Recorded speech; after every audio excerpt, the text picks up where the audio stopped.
हाँ जी प्यारे बच्चों, आज हम डिस्कस करते हैं एक्सरसाइज 9.2। तो उसमें देखो क्या आने वाला है, जो हमने गुणा करने सीखे थे ना, एक पदी का एक पदी से, एक पदी का द्विपद से, ठीक है। तो वो चीज़ें आपके पास यहाँ पे आने वाला है। तो उसकी एक्सरसाइज है 9.2। अब देखो पहला सवाल क्या है उसका, गुणनफल ज्ञात करो जब वो एक पदी युग्म है, यानी कि मेरे पास दो व्यंजक है और दोनों ही व्यंजक जो है वो एक पदी हैं।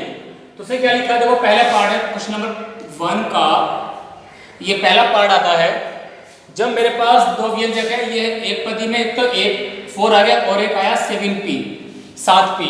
मुझे इन दोनों का गुणा निकालनी है। तो बहुत आसान सी बात है, तो लिख दोगे आपकी गुणनफल जो हमारे पास आया, यानी कि 4 इंटू 7p। तो आप सिर्फ नंबर की नंबर में गुणा करोगे और जो लेटर्स हैं, अल्फाबेट है, उनकी आपस में मल्टीप्लाई करोगे आप। तो देखो 4 7 28, p सिर्फ अकेला है, तो बस ऐसे ही आंसर आ जाएगा। आपने कहा सेकंड पार्ट है उसका या उसका थर्ड पार्ट है, सब ऐसा ही रहेगा। तो आप नंबर की नंबर में गुणा करेंगे, अल्फाबेट की अल्फाबेट में गुणा करेंगे आप। तो देखो सेकंड और थर्ड बहुत आसान है, मैं आपको बताता हूँ फोर्थ कैसे करना है, ठीक है। उसने क्या लिखा है कि 4p³ एक व्यंजक है जो एक पदी है, दूसरा मेरे पास है माइनस का 3p। मुझे अब इन दोनों की गुणा करनी है। तो आपने क्या देखा कि ये दो व्यंजक हैं, तो इनका जो गुणनफल आएगा हमारे पास बिल्कुल सेम तरीका रहेगा, कुछ नई बात इसमें है ही नहीं। तो हमने क्या लिखा कि गुणनफल जो इनका आया निकल कर, गुणनफल तो पहला व्यंजक 4p³ गुणा दूसरा माइनस में आया तो उसको मैंने ब्रैकेट में बंद कर दिया है। अगर कोई व्यंजक या कोई नंबर माइनस में आया तो बंद कर दो, अगर एक ही पद है उसमें सिर्फ। अब देखो मैंने कहा आपसे नंबर की गुणा नंबर में करेंगे, तो 4 किया 12 विद माइनस साइन, फिर ये भी अल्फाबेट। तो ये आगे मेरे पास देखो सेम अल्फाबेट। मैंने आपको बोला था गुणा करने में जब सेम लेटर होगा, सेम अल्फाबेट होगी, ए की गुणा जब ए में करोगे, बी की बी में करोगे, सी की सी में करोगे, हम उनकी घातों को जोड़ देते हैं आपस में। तो मैंने क्या देखा, p है और ये भी p है, इसकी घात 3, इसकी घात 1, तो आप बोलेंगे p की घात 4, इसका आंसर आ गया। वैसे ही आप बात करो मेरे से, इसका 5वां पार्ट है, उसमें भी कुछ नहीं, देखो बहुत आसान चीज है। अच्छा एकदम फालतू है वो, तो बहुत छोटी सी चीज है। अब आप बात करो क्वेश्चन नंबर 2 की। यहां भी सेम चीज देखी उसने कि उसने क्या बोला है, निम्नलिखित एक पदी युग्मों के रूप में लंबाई तथा चौड़ाई रखने वाले आयतों का क्षेत्रफल बताओ। मेरे पास जो एक आयत होता है, देखो आयत ऐसी शेप में आता है, उसमें लंबाई और चौड़ाई होती है। एक ऐसा पिक्चर इसके अंदर देखो, मैंने कहा ABCD एक आयत है, यहां पर ABCD एक आयत है,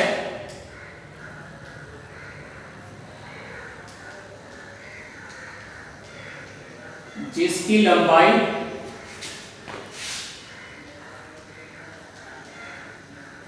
मान लो आपने AB को L बोल दिया है, मैंने BC यानी जो चौड़ाई है उसको मैंने B बोल दिया है। लंबाई हमने L से दिखाई है, हमने उसकी चौड़ाई को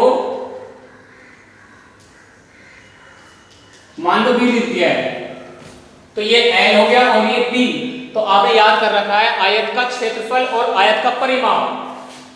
तो आयत का क्षेत्रफल जो आपके पास बनेगा, लंबाई गुणा चौड़ाई, लंबाई गुणा चौड़ाई, यानी कि L इंटू B, यानी कि LB, L गुणा B। वही चीज देखो आप सवाल नंबर 2 में आप बात करने वाले हो कि जो हमारे पास ये एक पदी में क्या दे रखा है, एक पदी युग्मों के रूप में लंबाई तथा चौड़ाई रखने वाले आयतों का क्षेत्रफल ज्ञात करो। तो उसका देखो पहला युग्म आता है, अगर आप देखोगे तो मैंने कहा मेरे पास L का मान है पहले में P, B है मेरे पास Q। तो मैंने कहा क्षेत्रफल यानी कि आयत का क्षेत्रफल, आप बोलते सर L गुणा B, तो मैंने कहा बेटा P इंटू Q, यानी कि P किसका आंसर आ गया पहले पार्ट का। जो दूसरा पार्ट है, सेकंड पार्ट है, उसका एक युग्म आया है हमारे पास 10m, यानी कि जो L है वो आया है 10m जो उसका b है यानी कि चौड़ाई वो है 5n, 5 इंटू n। तो मैंने कहा आयत का क्षेत्रफल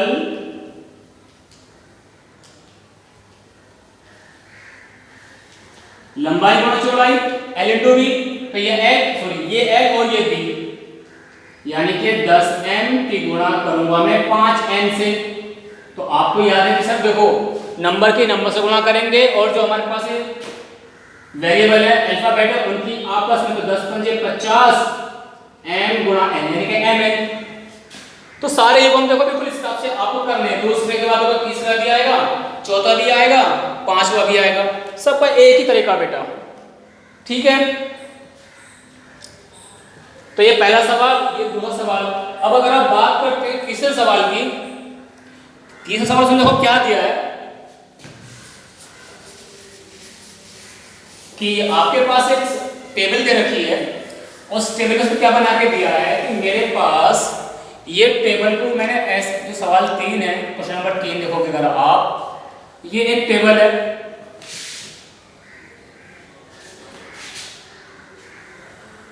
उसने ये ऐसे बना के दिखाया आपकी किताब में, अगर आप ध्यान से देखोगे तो ये बहुत सारी लाइन है, मैं सिर्फ कुछ ही बना के दिखाता हूं ताकि आपको एक लॉजिक समझ में आ जाए, ठीक है। तो उसने क्या लिखा है देखो इसके अंदर, मेरे पास कुछ एक पदी हैं जो इधर भी जा रहे हैं और नीचे भी आ रहे हैं। तो मैंने मान लिया एक है प्रथम पद, प्रथम पदी जो सारे यहां पर आएंगे, देखो मैंने यहां लिखा 2x, फिर दूसरा एक पदी है मेरे पास -5y, तीसरा एक पदी है देखो मेरे पास 3x की घात 2, फिर मेरे पास है -4xy।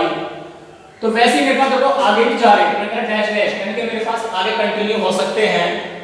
वैसे ही एक द्विपदी देखो यहाँ पे नीचे चलेगा, वो यहाँ लिखा हुआ मेरे पास 2x, मेरे पास है -5y, मेरे पास यहाँ पे लिखा हुआ है 3x², मेरे पास है -4xy, ठीक है। फिर आपने कहा कि सर कुछ नीचे बोला, हाँ बेटा यहाँ पर भी है 7x²y, लास्ट में मुझे और नजर आया -9x²y²। सॉरी, अब देखो तो ये ऐसे मेरे पास एक टेबल ऐसे बनी हुई है कि देखो उसने कहा गुणनफल फलों की सारणी को पूरा करो, यानी कि कंप्लीट द गिवन टेबल। लेकिन कैसे दिया है उसने तुम्हें कुछ चीजें का इनटू करके बता रखा कि जो मुझे करना है गुणनफल बताना है मुझे इनका, गुणनफल, ये गुणनफलों की सारणी को पूरा करो।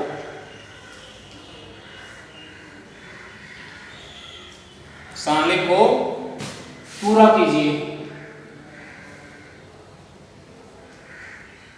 अब देखो जी कैसे करेंगे आप इसको कंप्लीट।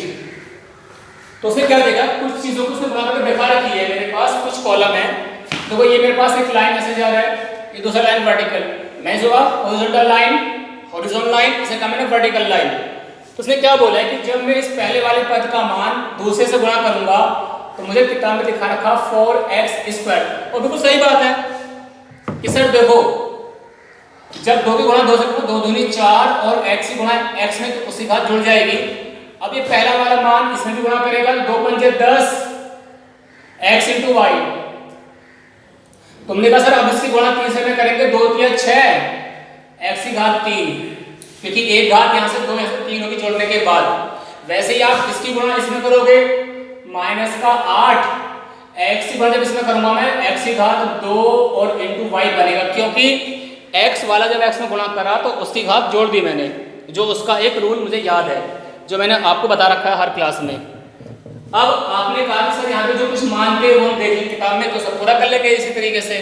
तो बेटा जी आप दूसरे वाले से भी तो सेम इस तरह बात करोगे, तीसरे वाले से भी पूरी कॉलम को सब भरोगे आप, और आप इसको भी पूरा करेंगे, आप इस वाले से इसे पूरा करोगे और इस वाले से भी आप इसको पूरा करोगे, ठीक है। बहुत आसान चीजें हैं। आप कोई से बिठा के देख लो, कोई चीज टफ नहीं है। चलो मान लो मैं अगर आपसे इसी की बात करूं तो ये वाले पार्ट को मैंने छोड़ दिए रिक्त स्थान, ताकि इनको आप आराम से घर पे जाकर देख लो, ठीक है। जब ये वाला मेंबर जो एक पदी है, जब इसमें गुणा करेगा तो यहाँ पे मान आएगा, जब ये वाला मेंबर यहाँ गुणा करेगा तो यहाँ पे इसका आंसर आएगा, इस वाले से इसमें करूंगा तो यहाँ मान आएगा, इसमें करूंगा तो यहाँ पर आएगा, आगे वाले में यहाँ आएगा। तो इसका एक तरीका हो चुका है, तो मैं सिर्फ इसका एक कर देता हूँ, बाकी आप लोग आराम से घर पे कर लोगे हंसते खेलते, ठीक है। अब देखो मैंने कहा जब भी माइनस का 4xy यहाँ पे गुणा करेगा तो पहले 4 2 में गुणा करेगा, 4 दूनी 8 माइनस का आया x की घात 2 इंटू वाई, ठीक है। फिर आप ऐसे यहाँ कर लोगे 4 पंजे 20 तो प्लस का हो जाएगा और फिर x y स्क्वायर, फिर ये आगे के मान आराम से देख लो आप। तो हर एक चीज का बिल्कुल सेम तरीका है, आपको सिर्फ डरना नहीं है। तो मैंने रिक्त क्यों छोड़ दिया कि आप थोड़ा बहुत घर पे जाके स्टडी करो 2-4 मिनट 10-20 मिनट, ठीक है। अब देखो ये हो गया आपके पास पूरे 3 सवाल। चौथा सवाल क्या आता है, देखो वो और भी इजी है।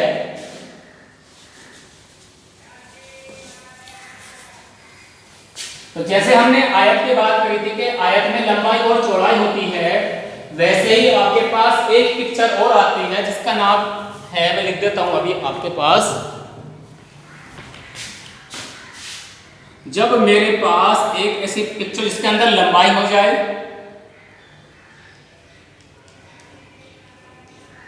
उसको मैंने ऐसे दिखा दिया।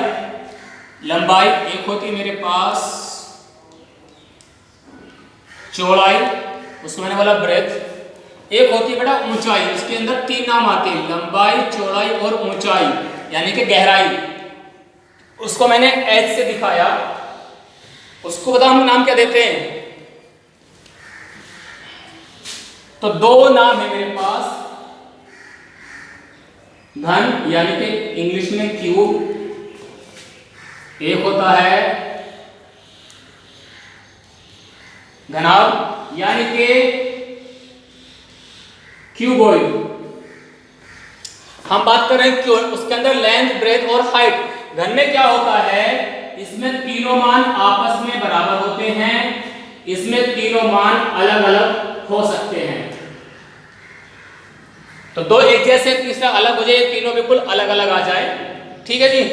तो एक घन और सॉरी एक क्यूब और एक क्यूबॉइड। तो उसने क्या लिखा है इसके अंदर, जब तुम्हारे पास 3 चीजें होती हैं, लंबाई चौड़ाई ऊंचाई, तो हमारे पास आता है उसका आयतन। 6 दफा से नया नाम क्या आया, आयतन, जिसके अंदर 3 बातें होंगी, लंबाई चौड़ाई और ऊंचाई।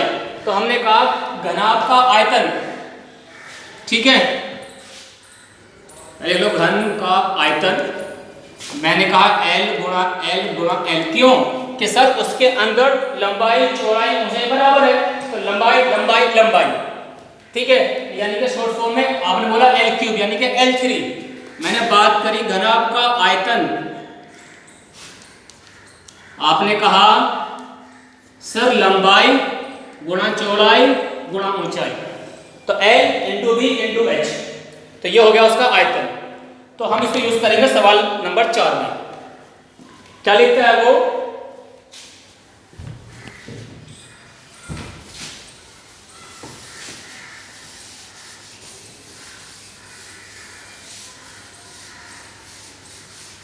अब देखो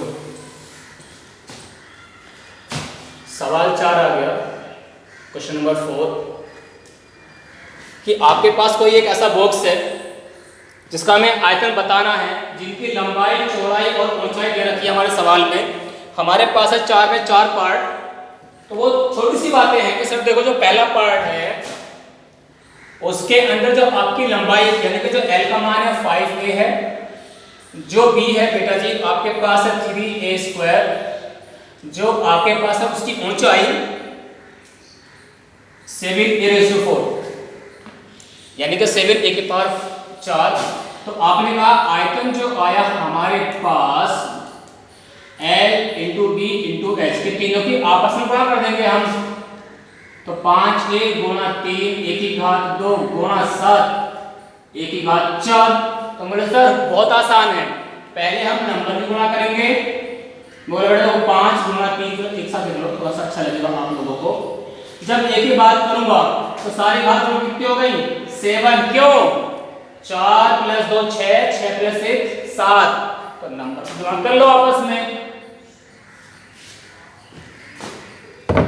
तो 5 या 15, ठीक है, 15 7 105। तो कितना आया 105 a की घात 7, इसका आंसर आ गया।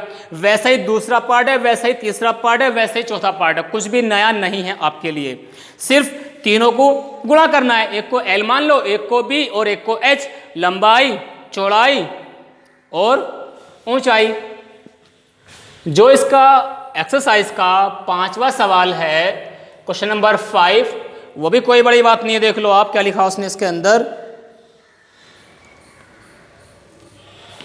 कि निम्नलिखित का गुणनफल बताओ।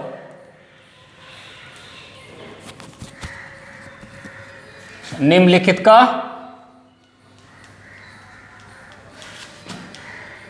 गुणनफल बताओ।